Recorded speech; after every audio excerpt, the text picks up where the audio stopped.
முதலமைச்சர் செல்வி ஜெயலலிதா சட்ட போராட்டங்கள் மூலம் காவிரி நதிநீர் பிரச்சினையை சரியாக கையாண்டதாக மதிமுக பொதுச் செயலாளர் திரு வைகோ பாராட்டு தெரிவித்துள்ளார்.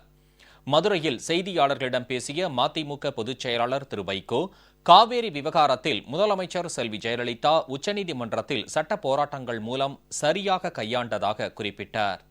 இப்பொழுது காவிரி மேலாண்மை வாரியத்தை உடனே அமைக்க வேண்டும், சீக்கிரம் தாமதப்படுத்தக்கூடாது என்று அண்ணன் கலைஞர் சொல்லுகிறார். ஆனால் 2007ஆம் ஆண்டு பிப்ரவரி 5ஆம் தேதி காவிரி நடுவர் மன்றத்தினுடைய இறுதி தீர்ப்பு வந்தது.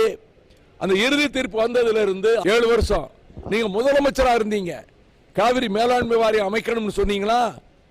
கெசட்ல வெளியிடணும்னு சொல்லி வற்புறுத்தினீங்களா? மந்திரி சபையில் தான் இருந்தீங்க.